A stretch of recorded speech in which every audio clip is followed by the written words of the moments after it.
Hello everyone, welcome back to Siri Sakshi vlogs. Welcome to one more vlog. ఇది మా కేరళ సిరీస్లో day 4, అంటే ఇదే మా లాస్ట్ డే ఇన్ కేరళ.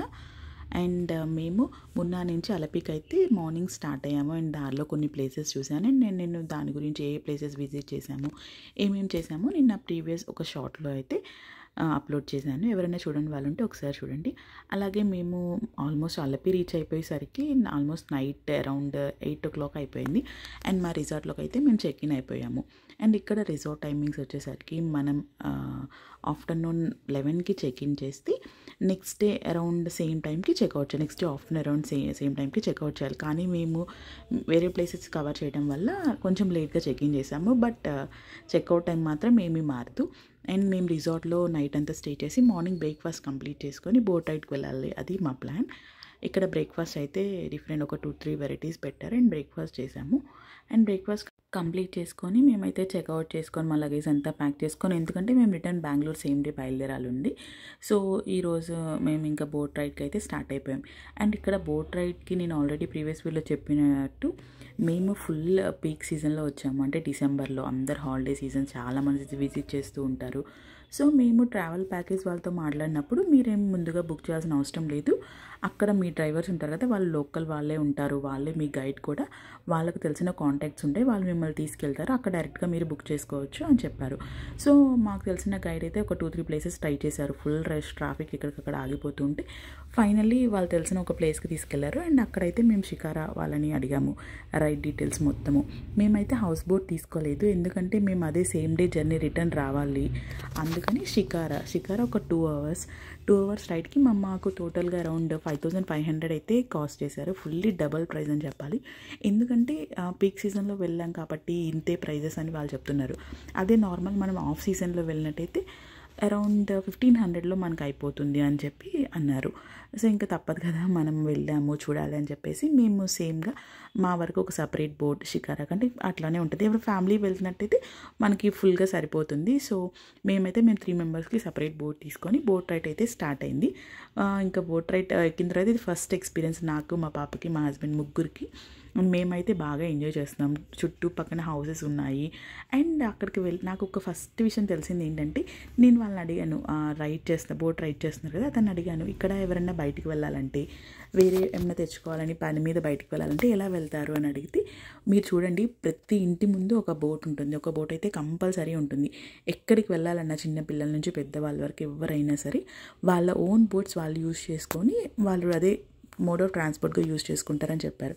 వింటాను చాలా బాగా అనిపించింది, అదొక కొత్త ఎక్స్పీరియన్స్ కదా అని చెప్పి. అండ్ అలాగే మేము ఇలా బోట్లో వెళ్తున్నప్పుడు చాలా నేచర్కి చాలా దగ్గరగా ఉన్నట్టు ఫీల్ అయితే చాలా బాగా అనిపించింది. అండ్ మా పాప నేను నించుంటానని చెప్పి కొంచెం సేపు నించొని వాటర్ చూస్తూ ఏమన్నా ఫిషెస్ కనిపిస్తాయా అమ్మ అన్నీ, ఇంకా తను కొంచెం ఆడుకుంటూ అట్లా చేసింది. అలాగే నేను అటువైపు ఇటువైపు బోట్స్ చూస్తున్నారు కదా, ఒక డిఫరెంట్ వెరైటీస్ ఆఫ్ బోట్స్ అయితే ఉన్నాయి. ఒకదానికి గ్లాస్ డోర్స్ ఉండి, ఒకటి మొత్తం వుడ్తో కన్స్ట్రక్ట్ చేసిన బోట్స్. ఇలా మీరు హౌస్ బోట్లో స్టే చేయాలంటే హౌస్ బోట్లో కూడా స్టే చేయొచ్చు. హౌస్ బోట్ అయితే టోటల్ 24 hours ప్యాకేజ్ ఉంటుందని చెప్పారు. అండ్ 24 hours మొత్తం హౌస్ బోట్లోనే స్టే చేసి నైట్ ఒక చోటకి తీసుకెళ్ళి అక్కడ వాళ్ళు స్టాప్ చేస్తారు. అండ్ దారిలో ఎక్కడైనా రెస్టారెంట్స్ దగ్గర స్టాప్ చేస్తారు. అండ్ హౌస్లోని బోట్లో కూడా కుకింగ్ చేస్తారు. ఇవన్నీ డీటెయిల్స్ అనేది హౌస్ బోట్ గురించి. మేమైతే షికారా అయితే ఆప్ట్ చేసుకున్నాం. చూస్తున్నారు కదా, ప్రతి ఇంటి ముందు ఒక బోట్ అయితే కంపల్సరీ ఉంటుంది. అండ్ వాళ్ళు ఆ బోట్ యూస్ చేసుకుని మేము వెళ్తున్నప్పుడు కూడా చిన్నపిల్లలు వాళ్ళంతా వాళ్ళు ఈ బోట్ని రైడ్ చేసుకుంటూ వెళ్తూ వాళ్ళ ఇంటి దగ్గర అయితే పార్క్ చేసుకున్నారు. అండ్ ఇక్కడ కనిపిస్తుంది కదా ఆ వీడియోలో, నేను ఆ వీడియో ఎందుకు తీసానంటే, మా పక్కన ఒక చిన్న బోట్ వేసుకొని అతను వెళ్తూ ఆ ఎండకి అంబ్రిల్లా పెట్టుకొని అడ్డంగా తన మోడ్ ఆఫ్ ట్రాన్స్పోర్ట్ లాగా, ఇప్పుడు మనం నార్మల్గా బైక్ స్కూట్ మీద ఎలా వెళ్తున్నామో అట్లా వెళ్తూ ఉంటే అతని బోట్ ముందు వైపు ఒక చిన్న క్రో అయితే కూర్చొని ఉంది. అండ్ ఆ మూమెంట్ చాలా బాగా అనిపించి నేను ఆ వీడియో రికార్డ్ చేశాను. అండ్ ఇక్కడ చాలా బోట్స్ మీరు చూస్తున్నారు కదా, చాలా బోట్స్ అయితే సైడ్ పార్క్ చేస్తూ ఉన్నాయి. సో మనం ఎంత హాలిడే సీజన్లో వెళ్ళినా కూడా బోట్ అవైలబిలిటీ అయితే దొరుకుతుంది. బట్ కాస్ట్ అనేది కొంచెం ఎక్స్పెన్సివ్గా ఉంటుంది. అండ్ హౌస్ బోట్స్ విషయానికి వస్తే ఇప్పుడు కనిపిస్తుంది కదా, అది వచ్చేసరికి 1 బెడ్రూమ్ ఓన్లీ, ఒక ఫ్యామిలీకి మాత్రమే సరిపోతుంది. అలాగే మనకైతే ఇలాగా 1 BHK 2 BHK 3 BHK ఉంటాయి కదా, ఇక్కడ కూడా బోట్లో కూడా 1 బెడ్రూమ్ 2 బెడ్రూమ్ ఇలా డిఫరెంట్ టైప్స్ ఆఫ్ ఉంటాయి. ఇంకొక బోట్ కనిపిస్తుంది కదా, అక్కడ ఒక గ్రూప్ ఆఫ్ 2 or 3 ఫ్యామిలీస్ అయితే ఆ బోట్లో స్టే చేయొచ్చు. అలా మనకు కావాల్సిన బోట్ ప్యాకేజ్ అనేది మనం ప్రిఫర్ చేయొచ్చు. అండ్ అక్కడ రెస్టారెంట్ దగ్గర ఆగుతారని మమ్మల్ని అడిగారు. మేము అప్పుడే బ్రేక్ఫాస్ట్ కంప్లీట్ చేసుకొని వచ్చాం కాబట్టి సో మేమైతే ఆగలేదు. కానీ చాలామంది అక్కడ బోట్ అనేది సైడ్ ఆపి రెస్టారెంట్లో ఎవరైనా కావాలంటే బ్రేక్ఫాస్ట్ కంప్లీట్ చేసుకొని వాళ్ళ జర్నీని అయితే రెజ్యూమ్ చేసుకుంటూ ఉన్నారు. నేనైతే ఈ జర్నీలో ప్రతి ఒక్క మూమెంట్ని వీడియో అయితే క్యాప్చర్ చేశాను. ఎందుకంటే ఆ వేవ్స్, బోట్లో వెళ్తున్నప్పుడు వేవ్స్, ఏదైనా పెద్ద బోట్ పక్కన వచ్చినప్పుడు ఇంకా సడన్గా ఆఫ్ చేస్తున్నారు. ఎందుకని చూస్తుంటే ఆ బోట్ ద్వారా వచ్చే వేవ్స్ ద్వారానే ఈ బోట్ మూవ్ అయిపోతూ ఉంది. సో ప్రతి ఒక్క వీడియో అయితే నేను క్యాప్చర్ చేశాను. చూస్తున్నారు కదా ఎన్ని బోట్స్ ఉన్నాయో, ఎంతమంది ఫ్యామిలీస్ అయితే ఇలా బోట్ రైడ్ వెళ్తూ ఉన్నాయి. చూడడానికి చాలా పిక్చర్ మూమెంట్ అనేది చాలా బాగా అనిపించింది. నేను ఈ వీడియో అనేది క్యాప్చర్ చేశాను.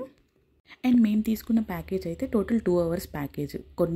కొంచెం డీప్గా కూడా నియర్ టు ఒక రిసార్ట్స్, లేక్ సైడ్ రిసార్ట్స్ ఉన్నారు. 6 లేక్ సైడ్ రిసార్ట్స్ అయితే వాళ్ళు కవర్ చేశారు. అండ్ డిఫరెంట్ హోటల్స్ కొన్ని నేమ్స్ అయితే చెప్పారు. నాకు నేమ్స్ ఎగ్జాక్ట్గా గుర్తులేవు. అన్ని ప్లేసెస్ అయితే కవర్ చేసి మేము ఫైనల్గా మేము ఎక్కడైతే ఎక్కామో అక్కడికైతే తీసుకొచ్చి డ్రాప్ చేశారు. నాకు చిన్నప్పటి నుంచి కేరళ అంటే గుర్తొచ్చేది కోకోనట్ ట్రీస్. అండ్ ఇక్కడ ఈ బోట్లో రైడ్ చేస్తూ వెళ్తున్నప్పుడు ఎటు చూసిన అటు సైడ్ ఇటు సైడ్ మొత్తం కోకోనట్ ట్రీస్ కవర్ చేసి మధ్యలో వాటర్లో వెళ్తూ అసలు చెప్పడానికి నేను చాలా హ్యాపీ ఫీల్ అయ్యాను. ఫైనల్లీ నేను అనుకున్న ప్లేస్కి అయితే వచ్చి ఆ ఎక్స్పీరియన్స్ ఎలా ఉంటుంది, ఆ journey experience, boat ride experience ఎలా ఉంటుందో మొత్తం ఎంజాయ్ చేశాను నేను. మీరు ఎవరైనా ఎలా హాలిడేకి ఇలా కేరళ సైడ్ ప్యాక్ చేసుకుంటే అలపి మాత్రం కంపల్సరీ మిస్ అవ్వకండి. ఇన్ కేస్ హౌస్ బోట్లో స్టే చేయలేకపోయినా అట్లీస్ట్ షికారా రైడ్ అయితే ఆప్ట్ చేసుకోవచ్చు. ఈజ్ వర్త్ అని చెప్పి నేను చెప్తున్నాను. అండ్ ఇక్కడ కనిపిస్తుంది కదా, అక్కడ ఒక సపరేట్ రిసార్ట్ అయితే ఉంది.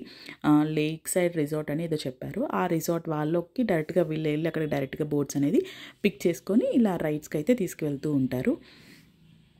అండ్ ఎవరికైనా స్పీడ్ బోటింగ్ ఇంట్రెస్ట్ ఉంటుంది కదా, నాకైతే ఫుల్ భయం వేసింది. అడిగారు మమ్మల్ని, అంటే స్పీడ్ బోటింగ్ ఎలా తీసుకెళ్తారంటే వాళ్ళు ఇప్పుడు బోట్లో మనం ట్రావెల్ చేస్తూ ఉంటాం కదా, పక్కకు ఒక చిన్న స్పీడ్ బోట్ని తీసుకొస్తారు.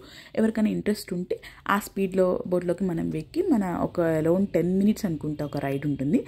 ఆ 10 minutesకి they will charge around 300 or 400, exact amount అయితే గుర్తులేదు. ఎందుకంటే మేమైతే స్పీడ్ బోట్ ట్రై చేయలేదు. చార్జ్ చేశారు, బట్ ఫుల్ ఫాస్ట్గా అయితే వెళ్తున్నాను నేను ఇక్కడ వీడియోలో చూపిస్తున్న ప్లేస్ మొత్తం ఆ రిసార్ట్ వాళ్ళ ఏరియా అని చెప్పారు. ఎందుకు అలా మధ్యలో అలా అడ్డం పెట్టారని చెప్తే ఆ రిసార్ట్ ఏరియా అని చెప్పేసి వాళ్ళ గుర్తు కోసం అలా పెట్టారు అని చెప్పారు. అండ్ ఎటు చూసినా కూడా బోట్, అండ్ మేమైతే బోట్ రిటర్న్ తీసుకుంటున్నాము. చూస్తున్నారు కదా, చాలా బాగా అనిపించింది. ఇంకా దగ్గర నుంచి ఎక్స్పీరియన్స్ చేసినప్పుడు okay it's worth the ride అని అనిపించింది నాకు. అండ్ ఇంకొక ఇంట్రెస్టింగ్ థింగ్ ఏంటంటే, ఇప్పుడు నార్మల్గా మనం రోడ్లో వెళ్తున్నప్పుడు, road transport via train transport వెళ్తున్నప్పుడు మనకి ఏమైనా కావాలి, ఫుడ్ ఐటమ్స్ కావాలంటే అక్కడ తీసుకొని వచ్చి ఇస్తూ ఉంటాం, అలా చూస్తూ ఉంటాం. ఇక్కడ ఏంటంటే మేము వెళ్తున్నప్పుడు మా బోట్ పక్కనే ఇంకో బోట్లో ఐస్ క్రీమ్స్ అమ్ముతూ ఉన్నారు. లిటరల్లీ నేను ఫస్ట్ టైం చూడడం ఓకే ఇట్లా కూడా ఉంటుందా అని అనిపించింది. అండ్ మేమైతే టోటల్ ఈ బోట్ ఎంటైర్ 2 hours అయితే ఎటువంటి బోర్ ఫీల్ అయితే కనిపించలేదు. నేచర్ని ఎంజాయ్ చేస్తూ రైడ్ అయితే బాగా ఎంజాయ్ చేసాము. సో ఏదో బోరింగ్గా ఉంది, దిగి వెళ్ళిపోవాలో, ఇంకా ఎంతసేపు పడుతుంది అట్లాంటి ఫీలింగ్ అయితే రాలేదు. నేను చెప్పాను కదా, ఇక్కడ ప్రతి ఇంట్లో బోట్ ఉంటుంది, వాళ్ళు అదే మోడ్ ఆఫ్ ట్రాన్స్పోర్ట్ యూజ్ చేస్తారని చెప్పేసి. అండ్ ముందు చూపించినట్టు అట్లానే వాళ్ళు ఎక్కడికి వెళ్ళాలన్నా కూడా అదే బోట్స్ని అయితే యూజ్ చేసుకుంటారు. అండ్ ఇక్కడ మేము కొంచెం డీప్ వచ్చాను. స్పీడ్ బోటింగ్ గురించి చెప్పాను కదా, అదిగోండి వాళ్ళు స్పీడ్ బోటింగే చేస్తున్నారు. ఇప్పుడు మనం స్పీడ్ బోటింగ్లో కూడా 2 or 3 people వెళ్ళొచ్చు, సింగిల్గా కూడా వెళ్ళొచ్చు మన ధైర్యాన్ని బట్టి మనం. And this is all about our Day 4 in Alleppey అందాలు మీకు కూడా నచ్చాయి అనుకుంటాను. అండ్ ఈ వీడియో కూడా మీకు నచ్చినట్టయితే please like, share and subscribe to our channel. అలాగే కమెంట్స్లో మాత్రం మీకు ఈ వీడియో ఎలా అనిపించిందో కమెంట్ చేయడం మాత్రం మర్చిపోకండి. Thanks for watching. See you in the next vlog.